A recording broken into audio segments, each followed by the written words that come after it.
Welcome to the Bible in a Year, Old and New Testament Bible Reading Plan for 2025, Audio Edition. May 16th, 2 Kings chapters 15, 16, and 17, and John chapter 6, verses 1 through 21. 2 Kings chapter 15. Uzziah rules in Judah.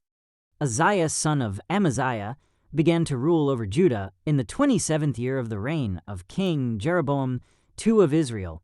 He was 16 years old when he became king, and he reigned in Jerusalem 52 years. His mother was Jechaliah from Jerusalem. He did what was pleasing in the Lord's sight, just as his father Amaziah had done. But he did not destroy the pagan shrines, and the people still offered sacrifices and burned incense there. The Lord struck the king with leprosy, which lasted until the day he died. He lived in isolation in a separate house. The king's son Jotham was put in charge of the royal palace, and he governed the people of the land. The rest of the events in Uzziah's reign and everything he did are recorded in the book of the history of the kings of Judah. When Uzziah died, he was buried with his ancestors in the city of David, and his son Jotham became the next king. Zechariah rules in Israel. Zechariah, son of Jeroboam II, began to rule over Israel in the 38th year of King Uzziah's reign in Judah. He reigned in Samaria 6 months. Zechariah did what was evil in the Lord's sight, as his ancestors had done. He refused to turn from the sins that Jeroboam, son of Nebat, had led Israel to commit. Then Shallum, son of Jabesh, conspired against Zechariah, assassinated him in public, and became the next king. The rest of the events in Zechariah's reign are recorded in the book of the history of the kings of Israel. 12. So the Lord's message to Jehu came true. Your descendants will be kings of Israel down to the 4th generation. Shallum rules in Israel. Shallum, son of Jabesh, began to rule over Israel in the 39th year of King Uzziah's reign in Judah. Shallum reigned in Samaria only 1 month.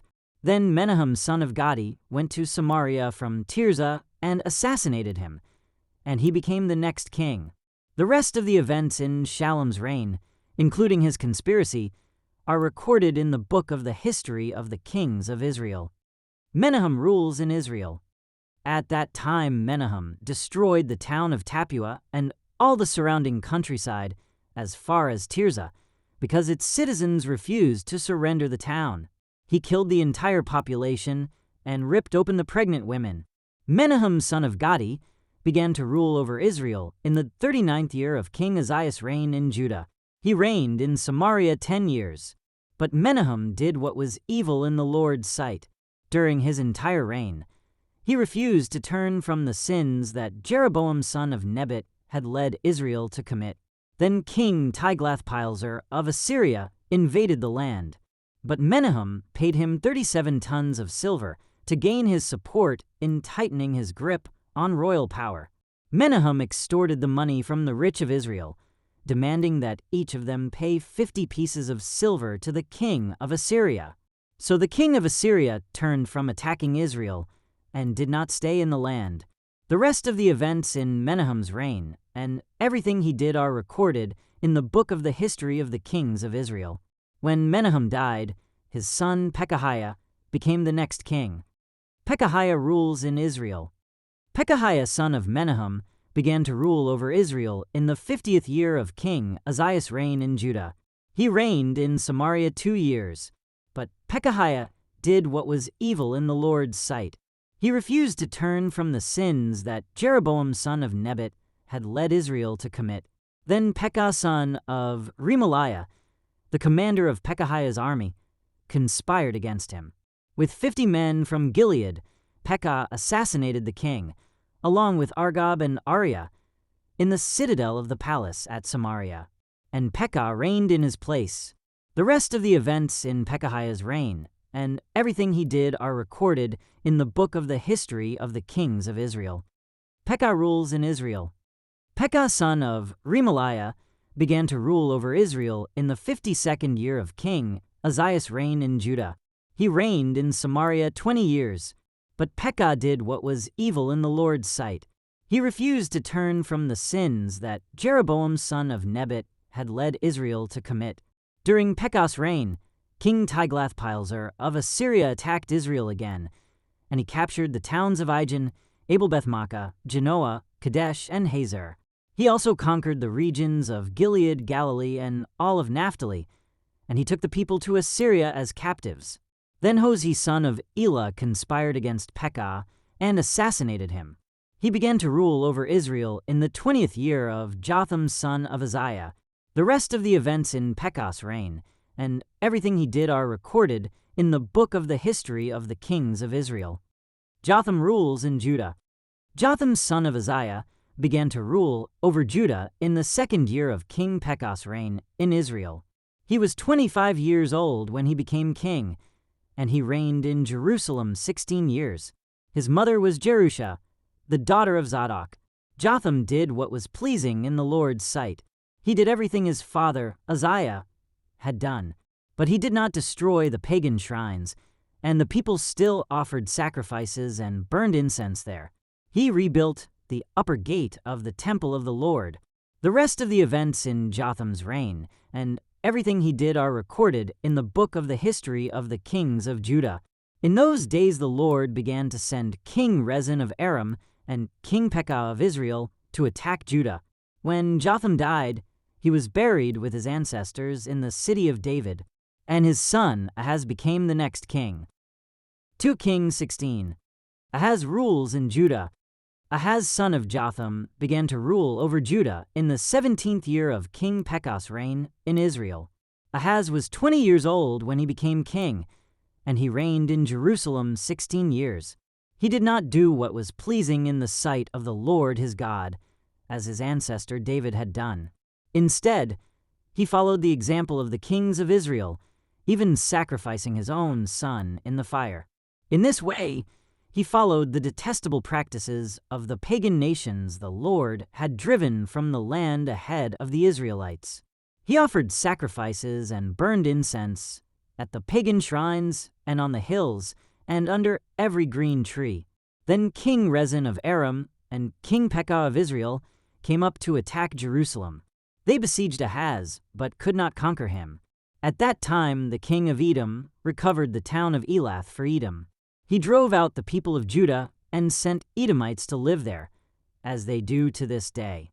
King Ahaz sent messengers to King Tiglath-Pileser of Assyria with this message: "I am your servant and your vassal.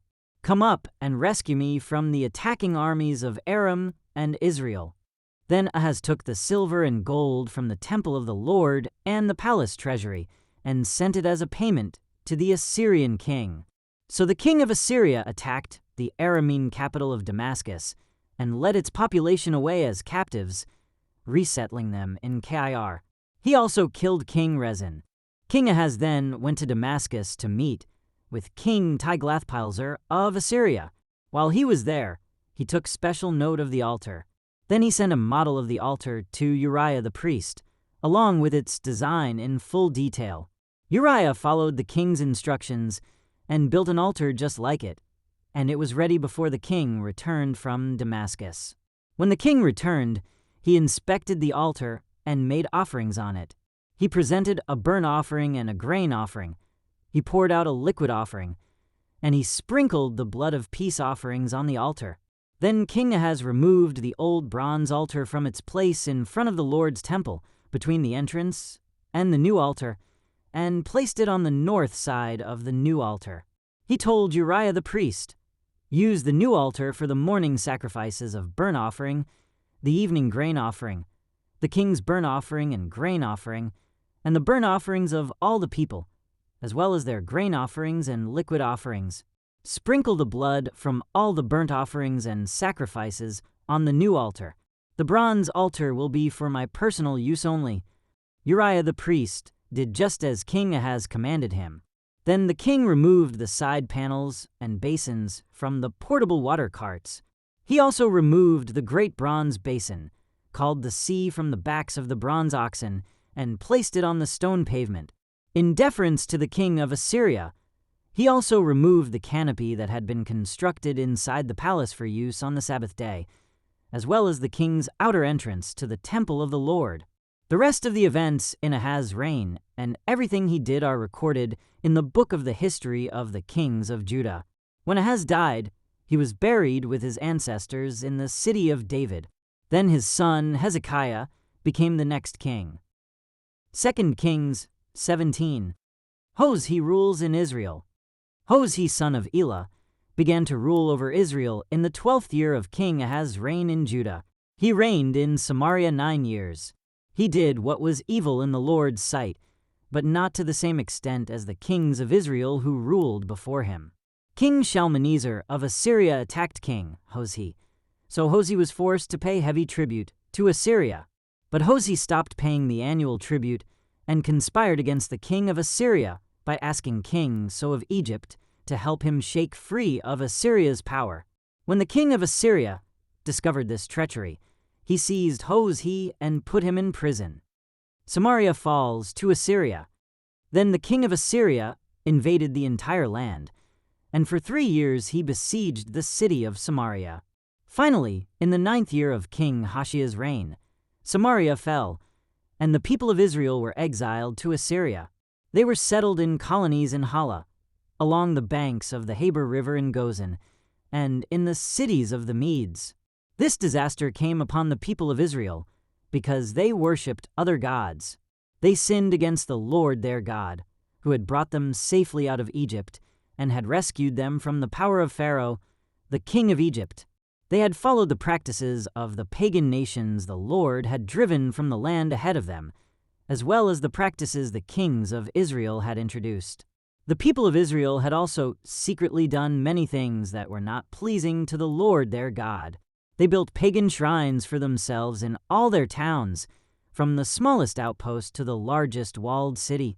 They set up sacred pillars and Asherah poles at the top of every hill and under every green tree. They offered sacrifices on all the hilltops, just like the nations the Lord had driven from the land ahead of them. So the people of Israel had done many evil things, arousing the Lord's anger. Yes, they worshipped idols, despite the Lord's specific and repeated warnings. Again and again the Lord had sent his prophets and seers to warn both Israel and Judah, "Turn from all your evil ways. Obey my commands and decrees, the entire law that I commanded your ancestors to obey, and that I gave you through my servants the prophets." But the Israelites would not listen. They were as stubborn as their ancestors, who had refused to believe in the Lord their God. They rejected his decrees and the covenant he had made with their ancestors, and they despised all his warnings. They worshipped worthless idols, so they became worthless themselves. They followed the example of the nations around them, disobeying the Lord's command not to imitate them. They rejected all the commands of the Lord their God, and made 2 calves from metal. They set up an Asherah pole, and worshipped Baal and all the forces of heaven. They even sacrificed their own sons and daughters in the fire. They consulted fortune-tellers and practiced sorcery, and sold themselves to evil, arousing the Lord's anger. Because the Lord was very angry with Israel, he swept them away from his presence. Only the tribe of Judah remained in the land. But even the people of Judah refused to obey the commands of the Lord their God, for they followed the evil practices that Israel had introduced. The Lord rejected all the descendants of Israel. He punished them by handing them over to their attackers until he had banished Israel from his presence. For when the Lord tore Israel away from the kingdom of David, they chose Jeroboam son of Nebat as their king. But Jeroboam drew Israel away from following the Lord and made them commit a great sin. And the people of Israel persisted in all the evil ways of Jeroboam. They did not turn from these sins until the Lord finally swept them away from his presence, just as all his prophets had warned. So Israel was exiled from their land to Assyria, where they remain to this day. Foreigners settle in Israel.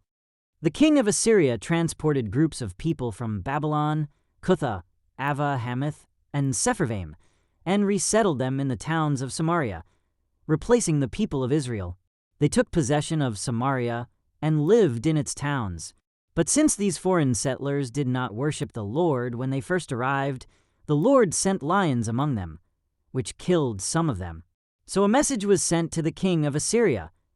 The people you have sent to live in the towns of Samaria do not know the religious customs of the God of the land.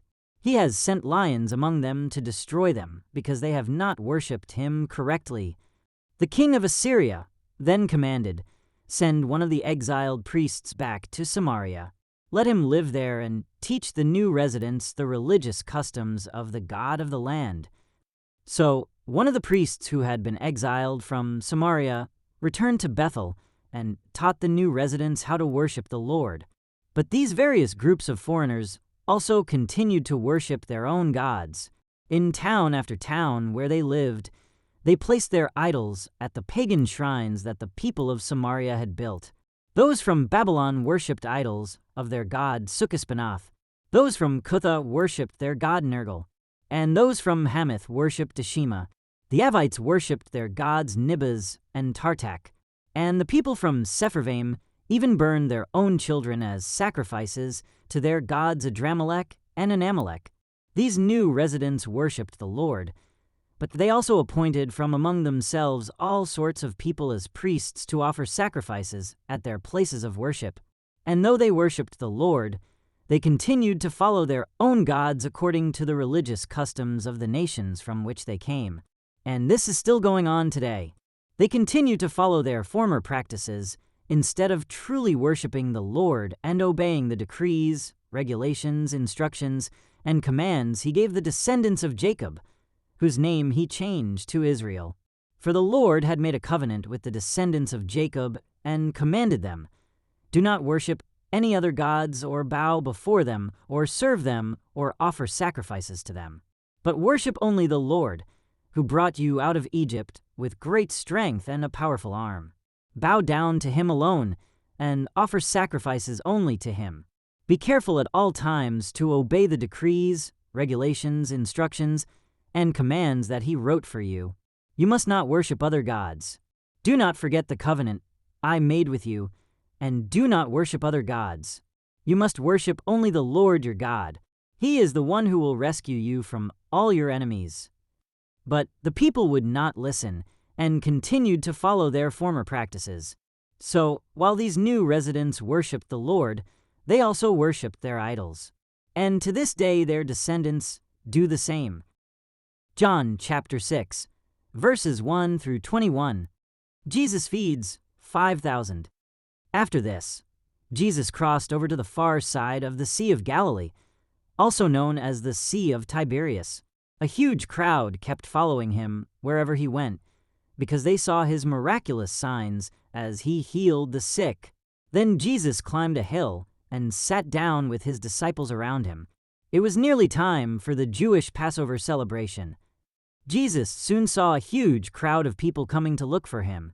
Turning to Philip, he asked, "Where can we buy bread to feed all these people?" He was testing Philip, for he already knew what he was going to do. Philip replied, "Even if we worked for months, we wouldn't have enough money to feed them." Then Andrew, Simon Peter's brother, spoke up. "There's a young boy here with 5 barley loaves and 2 fish. But what good is that with this huge crowd?" "Tell everyone to sit down," Jesus said. So they all sat down on the grassy slopes. The men alone numbered about 5,000. Then Jesus took the loaves, gave thanks to God, and distributed them to the people. Afterward, he did the same with the fish, and they all ate as much as they wanted. After everyone was full, Jesus told his disciples, "Now gather the leftovers so that nothing is wasted." So they picked up the pieces and filled 12 baskets with scraps left by the people who had eaten from the 5 barley loaves. When the people saw him do this miraculous sign, they exclaimed, "Surely he is the prophet we have been expecting." When Jesus saw that they were ready to force him to be their king, he slipped away into the hills by himself. Jesus walks on water. That evening Jesus' disciples went down to the shore to wait for him. But as darkness fell and Jesus still hadn't come back, they got into the boat and headed across the lake toward Capernaum. Soon a gale swept down upon them, and the sea grew very rough. They had rowed 3 or 4 miles when suddenly they saw Jesus walking on the water toward the boat. They were terrified, but he called out to them, "Don't be afraid. I am here." Then they were eager to let him in the boat, and immediately they arrived at their destination. Thank you for joining as we read through the Bible in 1 year. This has been day 136.